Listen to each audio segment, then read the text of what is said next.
your host, Nicole Sellars, and welcome to the show. I am so incredibly excited to welcome John Stewart Scott here today.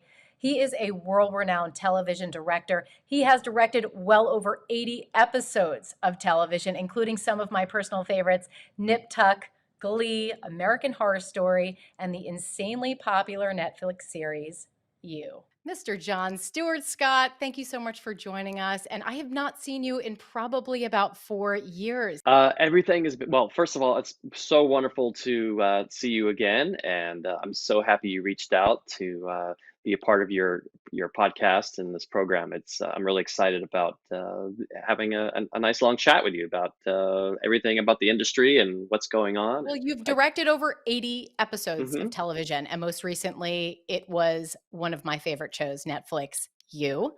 And you okay, shot that on location in London. Tell us about that experience. What was that like? yeah.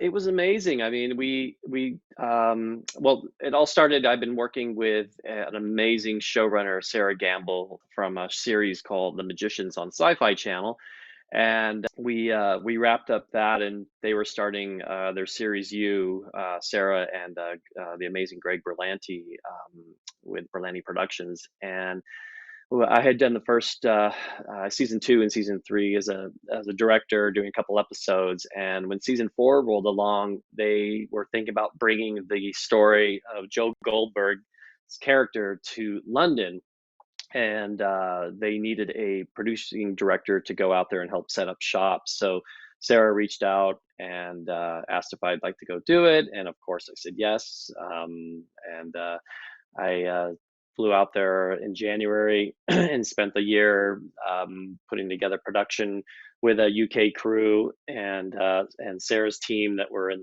LA, and we had an amazing season. It was definitely full of hills and valleys, so to speak. Working in a different country does have its challenges at times, but overall we had an amazing season, and I think everyone was happy. And we aired the season starting in I believe February, and it did really well. We were like top 10 worldwide for season four, and everyone was really excited. And I think right now we've got ourselves lined up to try to maybe get some Emmy nominations this year, since we really felt the season four was so strong. And yeah, we had a great It time. was so strong. It was amazing. I remember the first night it dropped, and I probably binged it in 2 days. Absolutely love the show, and I had read somewhere that Penn Badgley said that he wanted to kind of scale back the intimate scenes out of respect for Yes, his wife. Is that something yeah. that you took part in that conversation? And if so, how did that go?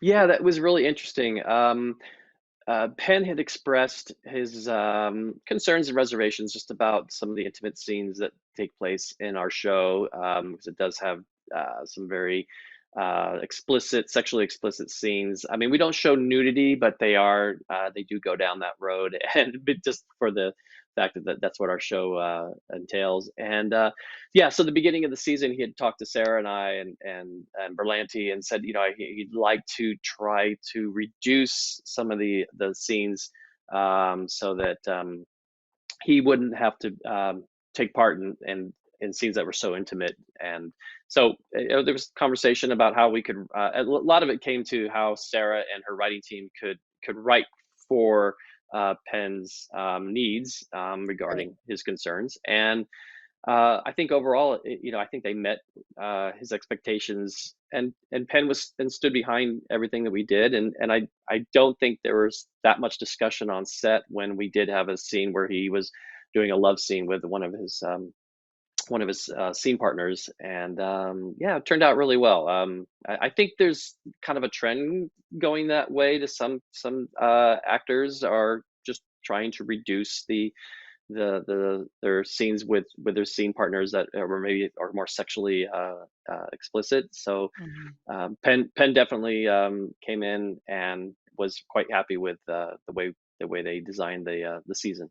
Yeah, and it all turned out really, really well. I didn't feel like it took anything away from the passion in the No, scenes at no, I, all, di- I didn't which was I so didn't feel that crazy way because the first either. yeah, the first couple seasons, it was so passionate, right? Like there were just a ton of sex scenes in there. And I think that Yeah, that was part of the attraction for a lot of people. They loved the show, they loved him, and they loved the relationship between him and his muses, right?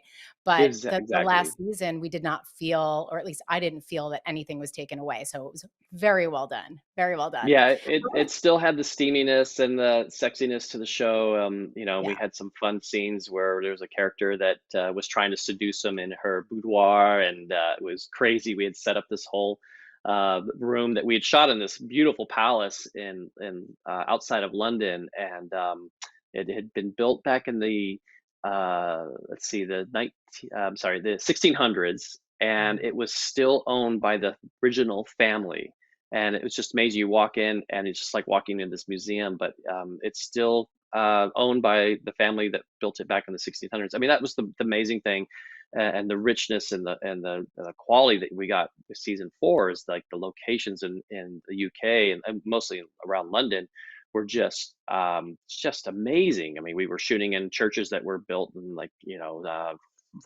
the 1100s, and you're Wow. just like I mean, it was right, gorgeous. All yeah, of the yeah. scenes were gorgeous, and you've traveled a lot for work, for directing. You were in New Zealand, right, for One of Us Is Hmm. Lying.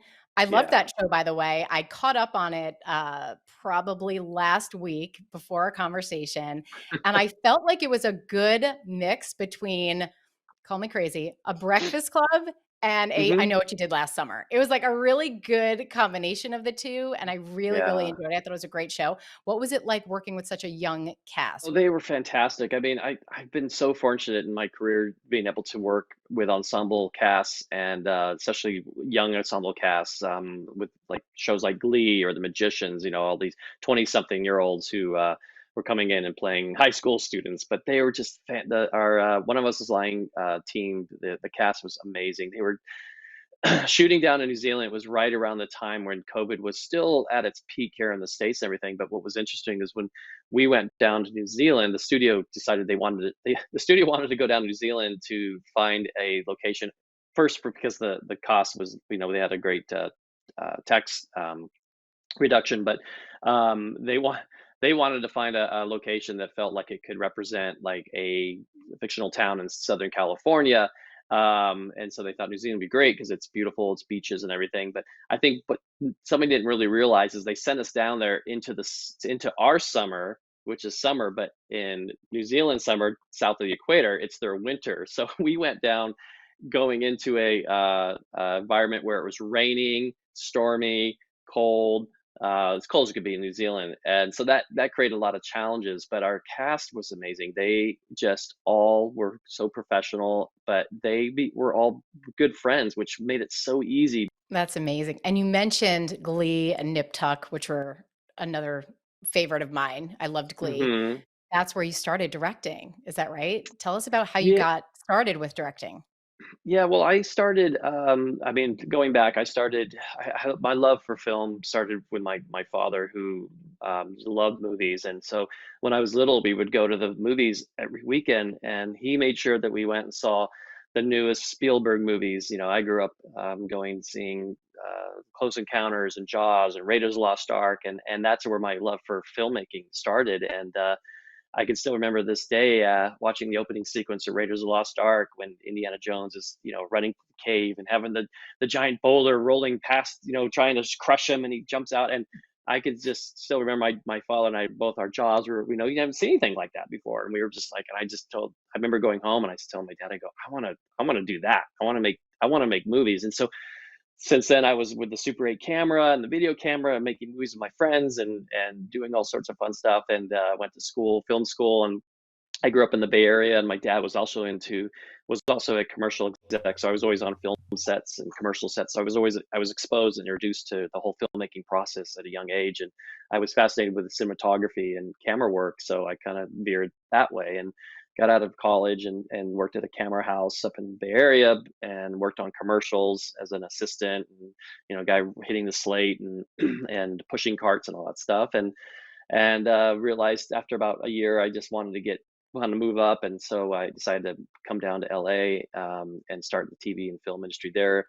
and I had an old VW bus. I piled everything in there. I drove down. I had a friend who lived in Santa Monica. I parked the bus in the back of his little parking space down there on Montana Avenue. Luckily, it was a nice area to sleep in a bus. And I Right. every morning I would get up and go to like the camera rental houses, or I'd find a production going on, and I just tell people, hey, I know how to use the cameras. I've had some skills, and I'd love to come work on your show if you ever, or work with you. And just went out there and networked and hustled, and eventually just started picking up shows. And amazingly, one of the early small little features I worked on as an assistant, as a focus puller, was with this young man who just graduated from USC Film School. His name was Christopher Baffa, and so we did this freebie for a week, and we just became good friends. And from there, we just kind of were working our way up the ladder together. Taking, we sometimes would work together, and sometimes we wouldn't see each other for a year. And eventually, he gave me a call and said, "Hey, I got a show with this new writer, producer, director named Ryan Murphy, and so-called Nip Tuck." And so he goes, "We're gonna come do it." And by that time, I was a camera operator. I'd moved up to operating and loved that. And so we worked with Ryan on Nip Tuck when it from the pilot on. And I had been working on different shows, features, and TV as an operator, and really started to discover um, how much I enjoyed working with the director shoulder to shoulder and regarding the storytelling process, as helping them tell the story through the lens. And I felt that after a while of doing that, I started to see that, kind of watching them direct and listening to them work with the actors and giving direction, kind of started taking the mystery out of what a director does, and how they tell their story with TV and film.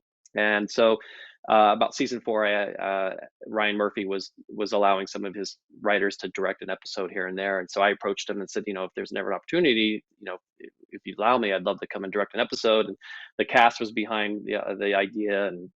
And so one of the next season, I had to do some homework, and took acting classes, and took I had done a little bit of theater in college and high school, so I was a little familiar with the acting process. So I was a little comfortable with talking with actors and understanding how to find the motivation in the scene. And so yeah, he gave me a shot, and the episode turned out great. And he said, "Okay, I'm going to give you another one," and gave me another episode. And so in the end, I ended up doing about 6 episodes directing, and then I shot the series finale because he was busy starting to prep Glee. And Mhm. then when we got off Nip Tuck, I went and did some Glees, and then from there on, I just started taking, I got an agent and started taking shows, Yeah. and didn't turn back. Yeah, I was gonna say those 2 shows are pretty heavy shows. So to get your start on those 2 shows is amazing. And I was Yeah. gonna say, just hearing you talk about your relationship with actors and how you understand their process, I can tell you firsthand, John totally put me at ease when I worked with him. And just being on that set with you, I felt so comfortable and so at ease. And that's such a big challenge for actors, especially when they walk on set into such a well-oiled machine as like a guest star or a co-star. You're walking into a well-oiled Hmm. machine of a cast that's been working together for months, maybe sometimes even years, and you're Yeah. nervous, and it's very nerve-wracking. Right. And you were so wonderful to me, and I want to say thank you for that, because that was such a memorable experience for me. And what was your memory of that day? Because that was just one of my just best days of my life. Well, I think was the first days when you came in because you had a scene with Sinqua in the office. Yep, I was I Joanna think it was the first Brewer, one. and I came Yeah. in and yeah, You're a and fast talking agent character, fast and talking, you're yep, publicist, fast talking publicist, publicist. Yes. and I remember when we did our rehearsals, I was so nervous at first, and then the second I met you, I felt right at ease. It was wonderful. It was such a great experience. Well, what's funny is being being a day player director, you're always coming in being the new kid at school, and you're meeting it, and you have a really short, small window to get to meet everybody, know Mhm, everybody, learn who's who all the personalities are, who's got the egos, or whatever. And but you've got to come in and you know kind of take control of basically a runaway train in a way, yeah, to and get your episode shot at a minimum amount of days, and you only have so much time, and time is obviously your worst enemy when it mhm, comes to shooting TV or film. And so I had just learned early on a lot of it from just watching other directors, is to come in with a sense of assuring everybody that you have a plan, you have a vision, and also coming in and directing with a calm, uh, Zen type of style that brings everybody into focus, but it also, also create a sense of fun on a set. Mhm. And I think when you come in with that type of that kind of tone, it brings everybody, everyone kind of falls in behind you because they want you to succeed. They want to see the show, the episode, do well. And so my whole approach is to come in and try to put everybody at ease and have a few laughs, but also just make sure you have a clear idea of what story you're telling, and make sure that the actors know that and the crew knows that. So I'm very much, there was nothing worse that I hated when you would work on a show when I was before I directed it, and you didn't get the information, or and a director wouldn't explain to everybody what was happening, or Mhm. and I just found that it wasn't an efficient way to work, because if I knew how what a director's vision was, for that scene, I knew that I could think about, well, how could I plan, how could I get two or three steps ahead of him to help him be prepared for maybe the next setup or the next scene when I was a camera Right. operator. Right. And it So is as such a a collaborative process, because I remember us going over the Yeah. scene a few times and you're like, well, maybe try it this way, or maybe add this line, or would you want to walk out of the room like that? Or would she say, here's my card? So I Mhm. think having that collaborative process is so important, but also, like you said, putting that calm and that ease in the room is so important to bring out everybody's best performance. And you did it Yeah. perfectly. So Yeah, the it was, collaboration is the key word. I mean, I yeah, say that all the time to production, and for me, sometimes it's like the best idea in the room wins. I learned that, I heard Spielberg say that, like if a yeah. gave him an idea, he would take it if it's the best way to tell the story. But yeah, I mean, the one thing that I learned that I find helps my relationship with the actors, especially the ones who come in and or the day players, is to come in and early. I always show up early enough in the morning. They'll come onto the makeup set, the makeup trailer, and while everyone's still in the chair, come and greet everybody individually and ask them, how are you feeling, how are you feeling about the day, how you feel about the scene, because sometimes you can learn so much, especially if it's a day player, because it's the only time maybe you've got a chance to meet them, Mhm. either there, or they're in their trailer getting ready. But I can tell right away, and I've had so many actors come up and say, "Oh my God, you're the first director who's come up to my trailer in the morning and said hello, Mhm. and how are you, and how are you feeling about the day, and hey, maybe we can talk real quick about who this character is and what we're trying to achieve." And Yeah. what that does for me as a director is it saves the time of having that discussion, when you're out on the set, and all of a sudden, the brakes, everyone hits the brakes because an actor is not quite sure, what their intention is, or what the scene's about. And so if you Right. have those, just that minute or two on the trailer, it makes a huge difference. Plus, I also know right away, like, oh, looks like they're having they're gonna have a good day, or they're worried about their kid who's sick.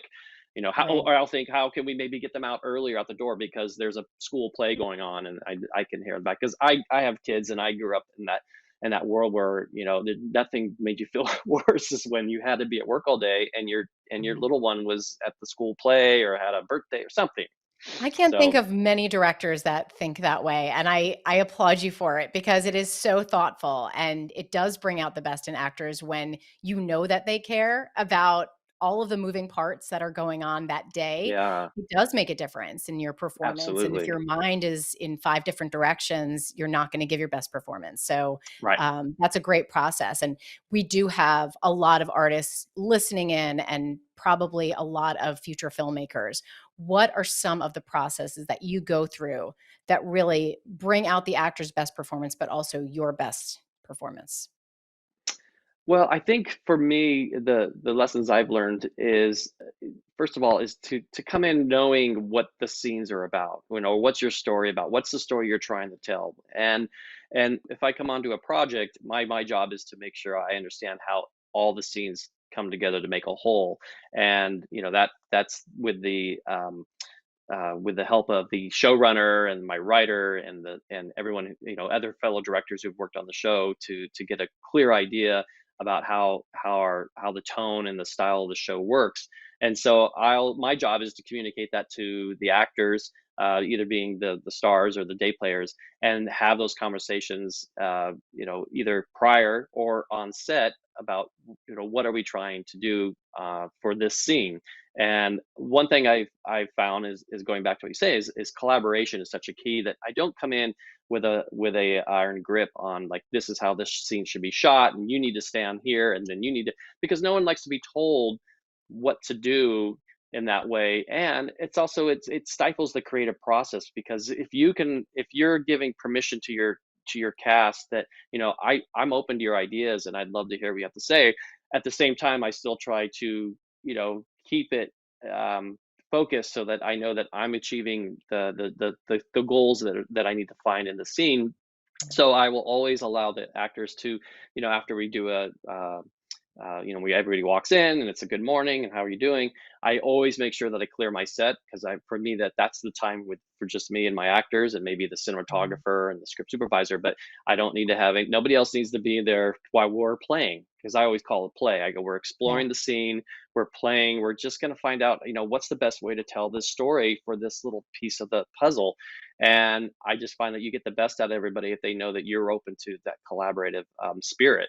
And Mhm. if I say I'd love for you to start at the window, but they say, well, I want to start at the table. Well, great. Well, let's show me how that works. Maybe Right. we can, And so I think, and if everyone gets a chance, and some people come in and say, whatever you want me to do, I'm happy. But some like, oh, I've got ideas. I'm all about the collaborated spirit, because Yeah. that's what I think brings the best out of everybody. Absolutely. And now talking about the industry as a whole, it's a very tough business. The industry is kind of up and down, and as actors and filmmakers, we don't know sometimes if we're going to be working from one month to the next. What were some of your biggest challenges as you were growing as a director and an executive producer? And how did you really pivot? How did you kind of navigate those challenges? Well, yeah, it is. It's our business is pretty much, as people say now, is we constantly are on the hustle for the next job. Even as a Right. producing director, a lot of people I think people that are they call above the line are constantly just being flooded with work. There are people who are fortunate enough that they just jump from job to job to job, because that's just what their their path they get to take. But Mhm. for me, it's always been work. I mean, I have had very fortunate seasons where we're going from season to season, but lots of times I have to take general meetings with studio execs and Mhm. creatives, and pitch to them how great of a director I would be for their next project coming down the line. And Mhm.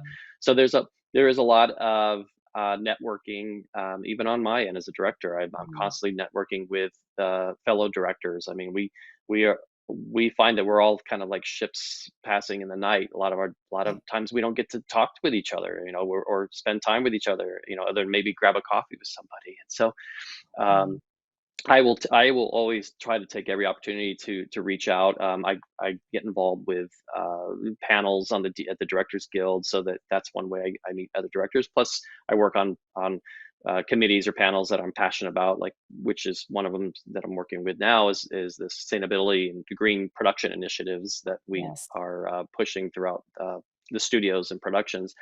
And but yeah, it's definitely it has its ups and downs at times, and there's times where you want to be working, but there's just nothing available at that time. And Mhm. but what I do is, if I know I'm not going to be working for a few weeks, maybe even a month or so, I'll take that time to work with the committees, or I'll Mhm. give my time to helping with the green initiatives, not only for, say, production and in the industry, but even just for local. Like, but right now we're working on trying to reduce plastic bag usage at farmers markets, because it seems counterintuitive that everybody goes there to get organic, green, Right, beautiful fresh fruits and vegetables and stuff. vegetables, but they're packed in plastic.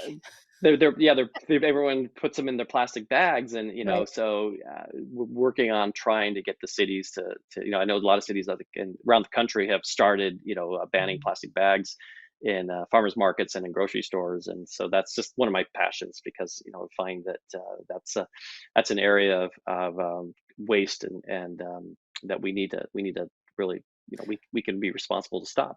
Right. Well, let's talk about that on production sets because you've been very instrumental in trying to cut down carbon emissions, but also make it more eco-friendly and sustainable on production Right. sets. Talk about that process a little bit. Yeah, well, yeah, it really for me it started probably about 6 years ago. I was working in Vancouver, and they Canadians seem to be about light years ahead of us when it comes to sustainability and green production sets.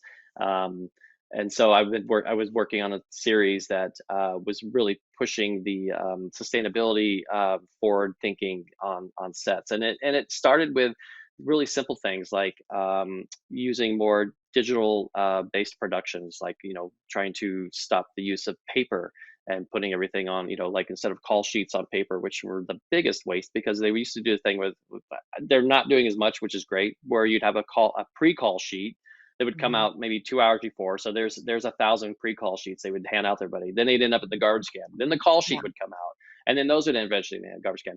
And we're like, well, everybody's carrying phones. Why are we printing these things out, and when everyone just would look at their phones anyway? And Mhm. so that was like a real kind of the basic beginning steps that I started seeing. And then it started with water. Everyone started bringing their canteens because the amount of plastic they would use with water bottles, and so they would set up dispensers around the studios, around the stages, and then or bring dispensers to locations. And the amount of plastic that they reduced was staggering. I mean, and plus the money they were saving. Mhm. So there was a lot of financial incentive to help start being more green friendly and sustainable friendly on sets. And I know that on the show that I was working on, Magicians, I think after I asked our production manager, who was kind of leading the charge, about what was kind of financial savings. He says, "Oh, just in paper, ink ink cartridges, paper, and not including the carbon footprint that they were reducing from trucks delivering paper and Yeah. the manufacturing paper, they saved almost $20,000 just in one season in paper." Oh my I goodness. mean, imagine twenty thousand Wow. dollars. And so you add that up with all the other uh, things that they were implementing. The one thing that we are finding that the industry is probably most guilty of is our carbon footprint. We use more gas than most corporations and companies when it comes to like all the idling, all Right. the generators, and all the diesel and stuff. So a lot of the studios are now implementing programs where they're using electrical generators and solar powered, you know, generators, but also electric vans, for plugins. And so there's definitely the movements happening, and the Directors Guild is and for the Directors Guild, we've been implementing uh, programs and working with the studios. There's a one program we're working on, which is creating a production steward who comes in and at the beginning of a show will help uh, identify all the carbon footprint issues, and how a production can reduce their carbon footprint. And it's a Mhm. really great program, and the studios are really behind it. So we're doing everything we can, from reducing waste on the sets, with all the wood that we use, the plywood, Mhm. to any the food waste, or recycling, or having the food go to homeless shelter programs, so the food's not just being thrown out. So there's a lot of great Mhm. programs happening, and there's a lot of wonderful websites being built from production standpoint that helps. There's a sustainability kits that anybody in production can download, and it helps give them the tools and the bullet points that create dialogue with the crews and with production, Mhm. to help everyone to help join in. And I'll tell you, the more I see it, the I'm sorry, I'm seeing more and more shows starting to embrace becoming more sustainable.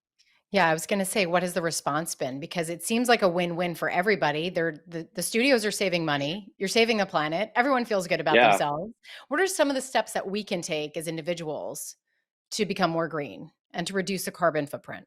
Individuals outside of the studio and the production. I mean, there's a lot of things you can do at home just by changing to LED lighting, or trying to get solar for your house and things like that, or electric cars. And with working in the industry, I personally will come in with a letter that I have written up, that I send an email out to all my production and crew people, just introducing myself as, "Hi, I'm your new director. but I also have some great ideas about how we can all, become more, green forward thinking and sustainable on our sets. And, they all start with simple things like, let's all try to bring our own canteens so we don't use plastic water bottles. I had found that after doing one episode of TV, I would come home and I'd have a pile about 2 feet high with uh, scripts and production design uh, paper and you name it, call sheets, whatever. And I would just sit there and go, "This is crazy. I'm throwing away all this paper," and I couldn't imagine like times 100,000 directors and crew and Right. people.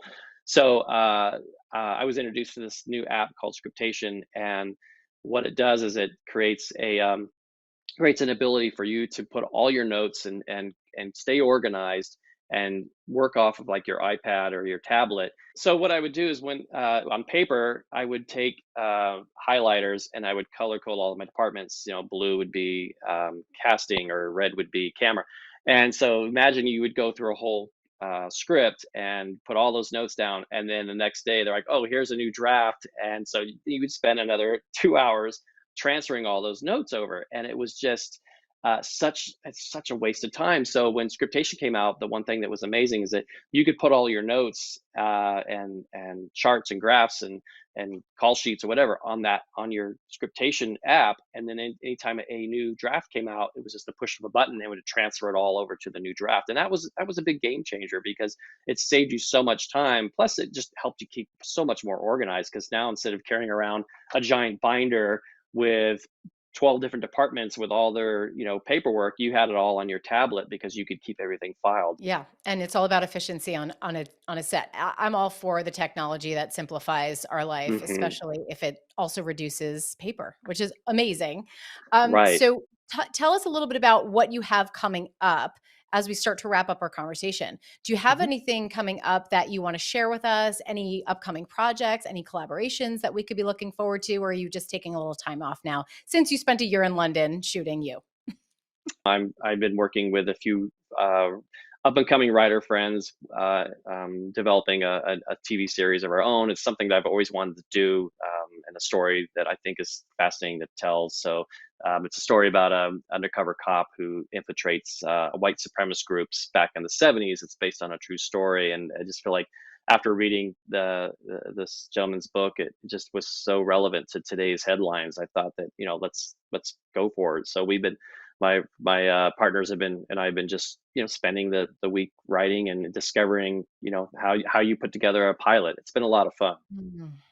Yeah, and there's a lot more to learn too. I mean, this is something that now you're starting kind of from square one. Have you ever done something like this before where you've kind of been a part of the writing process? No, actually, it's been the first time. I mean, I think I've always been a little afraid of the writing process. It's funny. I mean, I sit and read all these amazing scripts and break them down and analyze them and figure out how's the best way to tell the story from a director's point of view. And even have gone on I've been on sets and suggested a different line or different and things that work and Mhm. stuff, and so but to actually sit down and write a script for a pilot, it always seemed like it's something very daunting, and figured, oh, I'm gonna have to go take classes and everything like that. But it's amazing that with the help of fellow writers and some of the material that's out there, we've been using kind of the model of this save the cat model, which is a script writing um, uh, approach, and it just Mhm. really breaks it down into really easy, beats and plots and things like that. So it's been a fun discovery, and I've actually been enjoying it. I mean, I love that you're still learning, and everyone in this industry has to continue to learn and be in the presence of other creatives and just to keep going. So, this is like the perfect example of when you have that downtime to just use your creativity and just keep learning and growing. So, amazing job. I Absolutely. cannot wait to see it when it comes out. Yeah, absolutely. I mean, that's one thing I always tell all my friends, anybody that's, there's an old saying, it's like, if you should at least put at the minimum of 2 hours a day, if you're not directing or acting, whatever, at least 2 hours a day, uh, learning something new or watching a movie or reading a script or reading a book or going to the museum and, Mhm. reading poetry. Just being a creative, you just have to just keep flooding your mind with just new ideas and go and discover something new so that it helps inspire that creative flow. That's so well said. Yes, you have to be inspired and stay creative. So, John, thank you Hmm. so much for joining me today. I really appreciate it. It was so good to see you and catch up, and I hope you'll Same come back here. again. Absolutely. Yeah, it was such a pleasure. Thank you.